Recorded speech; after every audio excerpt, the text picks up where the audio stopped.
আমি এখন মাননীয় সদস্য জনাব মোহাম্মদ হুসামউদ্দিন চৌধুরী সিলেট 5 কে তার বক্তব্য রাখার আহ্বান জানাচ্ছি। আপনার সময় 5 মিনিট। আসসালামু আলাইকুম। নাহমাদু ওয়া নুসাল্লি আলা রাসূলিল কারীম, আম্মা বাদ।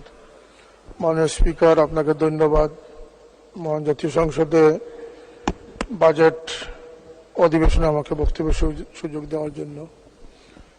মাননীয় অর্থমন্ত্রী উপস্থাপিত এই বাজেট, এত বড় সংখ্যার বাজেট, কোনোদিন অঙ্কে এত বড় সংখ্যা কষেছি বলেও মনে হচ্ছে না। তবু আমরা শুকরিয়া আদায় করি আল্লাহ পাকের যে বাংলাদেশ এগিয়ে যাচ্ছে, বাংলাদেশ স্বাবলম্বী এবং উন্নয়নশীল দেশ হিসাবে প্রতিষ্ঠিত হচ্ছে।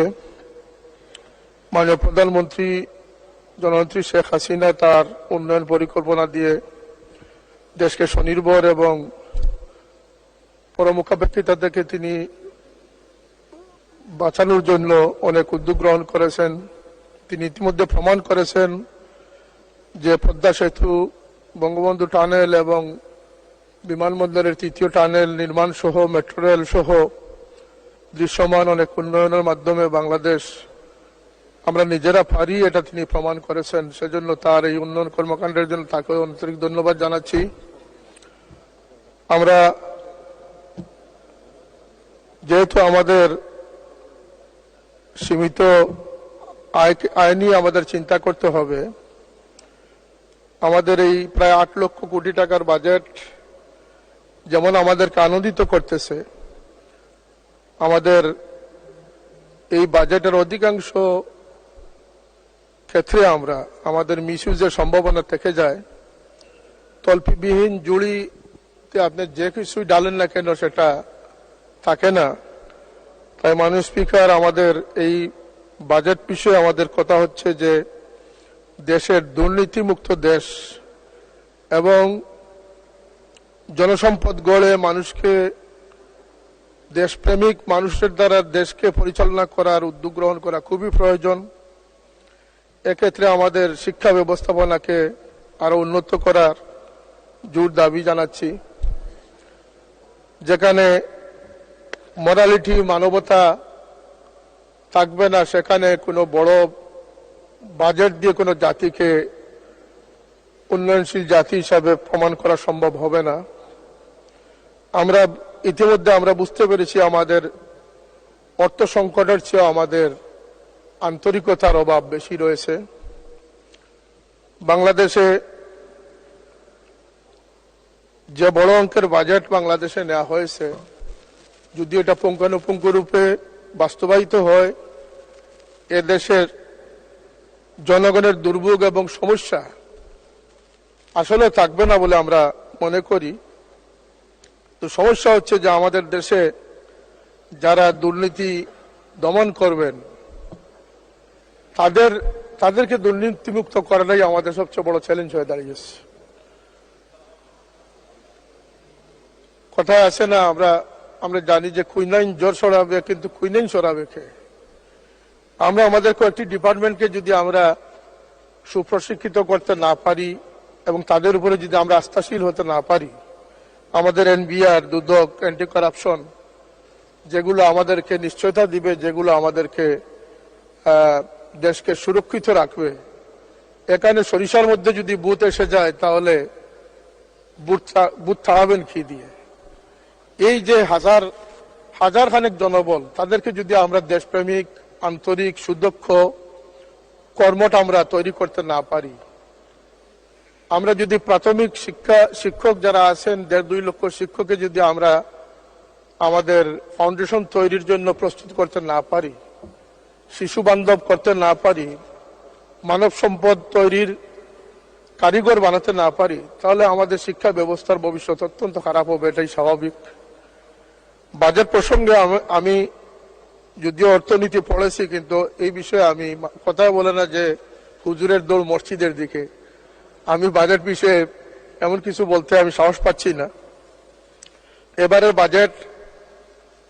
বাজেটে একটি বিষয়, কালো টাকাকে সাদা করার যে প্রস্তাবনা রয়েছে, নিঃসন্দেহের পিছনে কোনো যৌক্তিক কারণ থাকতে পারে।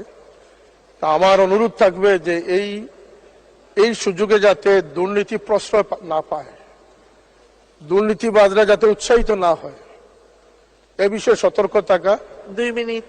এবং দেশের যে টাকাগুলো বিদেশে পাচার করা হয়েছে এমন অনেক রিপোর্ট রয়েছে, অনেক তথ্য রয়েছে, সেগুলোকে ফেরত আনা। কারণ দেশের রাজস্ব বাড়ানো উচিত, দেশকে স্বনির্ভর করা উচিত, দেশের উন্নয়নকে অগ্রযাত্রাকে অব্যাহত রাখা উচিত। সেই লক্ষ্যে যারা পুকুর চুরি করে তাদেরকে বিচারের আওতায় এনে তাদেরকে শাস্তির আওতায় আনতে হবে। একদম প্রথম সংসদ সদস্য নির্বাচিত হলাম, ভাবলাম যে একটি ট্যাক্স মুক্ত গাড়ি পাবো, এখানে আমাদের উপরে ট্যাক্স আরোপ করে দেওয়া হচ্ছে। জীবনের প্রথম স্বপ্নটি কি বাস্তবায়ন হবে না? এটি মাননীয় সংসদ সদস্য যারা আছেন আপনারা জানেন কত গাড়ি মিসইউজ হচ্ছে, পরিত্যক্ত অবস্থায় পড়ে আছে। সরকারের বিভিন্ন ডিপার্টমেন্ট এগুলো অব্যবস্থাপনায় রয়েছে। আর 300 জন সংসদ সদস্য একটি শুল্ক মুক্ত গাড়ি পাবেন, তাও আবার 25% ট্যাক্স দিতে হবে। এটি আমাদের কাম্য নয় মাননীয় স্পিকার। আমরা আমাদের এখানে মাননীয় স্বাস্থ্যমন্ত্রী উপস্থিত আছেন, তার যোগ্য নেতৃত্বে স্বাস্থ্য সেবার উন্নতি হবে আমরা প্রত্যাশা রাখি। তিনি ইতিমধ্যে অনেক হাসপাতাল পরিদর্শন করেছেন, তার পরিদর্শনের ফলে অনেক দুর্নীতি বা অনেক অনিয়ম চলে যাবে এটা আমরা বিশ্বাস করি। কিন্তু একটি বিষয় আমি আপনার মাধ্যমে তার নলেজে দিতে চাই, আমাদের দেশে মাদকাসক্ত যারা ড্রাগ এডিক্টেড হয় তাদের জন্য নিরাময়ের কিছু কেন্দ্র স্থাপিত হয়েছে। আমার কাছে কিছু তথ্য এমন এসেছে, আমি বিগত বছর খানেক থেকে যা উপলব্ধি করেছি, এখানে এই অজুহাতে, সামান্য অজুহাতে অনেক সময় অনেক সুস্থ মানুষকে নির্যাতন করা হয়, এমনকি তারা আত্মহত্যার পথ বেছে নেওয়ার ঘটনা আমাদের কাছে রয়েছে, আমাদের সামনে রয়েছে। মাননীয় সদস্য আর 1 মিনিট। আর একটু সময় দেন মাননীয় স্পিকার, আমি তো হুজুরদের পক্ষ থেকে একজনই মাত্র, বলুন 2 মিনিট। আমাকে আর 5 মিনিট সময় দেন প্লিজ, আমার কিছু কথা রয়েছে। আচ্ছা বলুন। Thank you. আমরা এই বিষয়টা এবং পাবনা মানসিক হাসপাতাল মানবিক কারণে, এবং আমাদের দেশে মাননীয় স্বরাষ্ট্রমন্ত্রী এখানে নেই, জেলের ভিতরে যারা কয়েদি রয়েছে, বন্দী রয়েছে, তাদের প্রতি মানবিক দৃষ্টিভঙ্গি নিয়ে তাদের সুবিধা অসুবিধাগুলো দেখা একান্ত উচিত বলে আমি মনে করি। আমাদের শিক্ষা ব্যবস্থায় আমূল পরিবর্তন আনা উচিত। আমাদের সিলেবাস কমিটিতে যারা যোগ্য তাদেরকে দিয়ে সিলেবাস প্রণয়ন কমিটি তৈরি করা। এক্ষেত্রে আপনারা আশ্চর্য হবেন যে মাদ্রাসা শিক্ষা বোর্ড একটি বৃহৎ শিক্ষা বোর্ড, যেখানে আলিম তৈরি হচ্ছে, এবং যে আলিমরা আজকে সকলেরই বাবা মা আত্মীয় স্বজনের জানাজায় ইমামতি করতেছে, দোয়া মোনাজাত করতেছে, কিন্তু সেই সিলেবাস প্রণয়নে যোগ্য আলিমদের অনুপস্থিতির কারণে মাদ্রাসার ক্লাসে তবদুল তবলা বাজানোর মতো বই ম্যান্ডেটরি করে দেওয়া হয়েছে। এটি দুঃখজনক মাননীয় স্পিকার।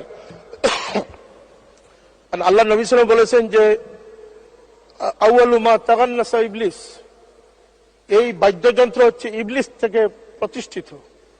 এখানে মাদ্রাসার স্বাতন্ত্র্য রক্ষা করা উচিত। আমি বলবো স্কুল কলেজ ইউনিভার্সিটির সিলেবাসেও যারা দেশপ্রেমিক এবং যারা শিক্ষাবিদ তাদের অংশগ্রহণে সিলেবাস তৈরি করা সময়ের দাবি। আমরা এ বিষয়ে জোর দাবি জানাচ্ছি যাতে এই অপ্রয়োজনীয় বইগুলো সিলেবাস থেকে সরিয়ে মানুষ গড়া যায়, মানুষ তৈরি করা যায়, দেশের সম্পদ মানব সম্পদ তৈরি করা যায়, সে ধরনের পাঠ্যপুস্তক প্রণয়ন করার প্রতি আমি জোর দাবি জানাচ্ছি। আমি আমার এলাকার 2-1টি দাবি এবং বৃহত্তর সিলেটের 2-1টি দাবি উপস্থাপন করতে চাই মাননীয় স্পিকার। একটি হচ্ছে যে আপনারা জানেন আকস্মিক বন্যায় গত 2022 সাল এবং আজকে 2024 সাল 360 আউলিয়ার স্মৃতিধন্য এই সিলেট তলিয়ে গেছে। শহরের অধিকাংশ স্থানে এমন কোনো বাসা নেই যেখানে কোমর পানি না হয়েছে। এই বন্যায় যে হাজার হাজার কোটি টাকার ক্ষতি হচ্ছে, সিলেটবাসী যে বন্যা প্লাবিত হচ্ছে, যদিও অনেক বিশেষজ্ঞরা মনে করেন যে মিঠামইনের এই সড়কটি অপরিকল্পিত হওয়ার কারণে, ব্রিজ কম থাকার কারণে সিলেটে আকস্মিক বন্যা হচ্ছে, সেটিও তলিয়ে দেখার সময়ের দাবি আমি মনে করি মাননীয় স্পিকার। আরেকটি প্রস্তাব আমি করতে চাই যে মাননীয় পানি সম্পদ মন্ত্রী মহোদয় এখানে আছেন, তিনি সিলেট সুনামগঞ্জ সফর করেছেন, আমাদের কনস্টিটিউয়েন্সির খবর তিনি নিয়েছেন, ধন্যবাদ তাকে। কিন্তু এই সংসদ অধিবেশনের পরপরই তিনি সিলেটে গিয়ে, আমরা আমন্ত্রণ জানাচ্ছি সিলেটের সংসদ সদস্য যারা আছি আমরা সবাই উপস্থিত থাকব, এখানে সিলেটের মেয়র সহ আমার গণ্যমান্য সবাই উপস্থিত থেকে এর কারণ এবং প্রতিকার চিহ্নিত করা খুবই প্রয়োজন বলে আমি মনে করতেছি। এ বিষয়ে মাননীয় মন্ত্রী উদ্যোগ নেবেন, আমাদের পক্ষ থেকে যে সহযোগিতার প্রয়োজন সেটা, এবং এখানে সুরমা কুশিয়ারা খননের ব্যাপারটা এসেছে, এই নৈবতা হারানো নদীগুলোর কারণে এটি একটি অন্যতম কারণ। আমার সংসদীয় আসনের একটি থানা হচ্ছে কানাইঘাট উপজেলা, যেখানে লুবা কুয়ারিতে ভারতের পাহাড়ি ডল থেকে নেমে আসা 1000 কোটি টাকার পাথর প্রতি বছর আমদানি হতো। এ থেকে সরকার 25-30 কোটি টাকা রাজস্ব আদায় করত। এটাকে সুনিয়ন্ত্রিত করলে 100 কোটি টাকা রাজস্ব আদায় করা সম্ভব হবে। এই পাথর কুয়ারিতে 1000 কোটি টাকার পাথর জব্দ করে রাখা হয়ে গেছে। কোন কারণে সেটা আমি সংসদ সদস্য আমি এটা বুঝতে পারতেছি না। আরেকটি কারণ হচ্ছে যে আজকে প্রায় 5 বছর যাবত এখানে পাথর উত্তোলন বন্ধ করা হয়েছে। এটিও বন্যার একটি কারণ এই পাথরগুলো না অপসারণ করলে এই জায়গাটা গভীর হয় না, আর গভীর না হওয়ার কারণে ফ্লাড আরো সহজ হয়। সুতরাং এখানে আশ্চর্যের বিষয় মাননীয় স্পিকার, এখানে 8-10 লক্ষ শ্রমিকের রুটি রুজির ব্যবস্থা রয়েছে। আমরা জনবান্ধব হিসাবে, জনগণের প্রতিনিধি হিসাবে আমাদের দাবি থাকবে যে আমার 8 লক্ষ মানুষের কর্মসংস্থান কি কারণে বন্ধ? এটা তো প্রাকৃতিক সম্পদ, এটা আপনি না উঠালে আর আসবে না। এটা প্রতি বছর আপনি অপসারণ করলে তারপরে এই শূন্যস্থানটা পূরণ হবে। এটি একটি সহজ হিসাব, সহজ ইকোনমি। এটা কি কারণে বন্ধ আমরা সেটা জানি না, এটার ব্যাখ্যা আমরা জানতে চাই। এই দাবি। আরেকটি দাবি হচ্ছে আমার জকিউল খানাইঘাটে বন্যায় যে সমস্ত বাড়িঘর ক্ষতিগ্রস্ত হয়েছে, আমি নিজ চোখে দেখে এসেছি। আর 1 মিনিট শেষ করবেন। আমি নিজের চোখে দেখে এসেছি মাননীয় স্পিকার, এই পানি উন্নয়ন বোর্ড কুশিয়ারাতে যে ডাইক নির্মাণ করেছিল, এই ডাইকগুলো অতি দুর্বল। এই নদীর এলাকাবাসী যারা আছেন নদীর পার্শ্ববর্তী, তারা রাত্রে পাহারা দেয়, তারা মাইকিং এর ব্যবস্থা রাখে, কখন জানি ডাইক ভেঙে যাবে।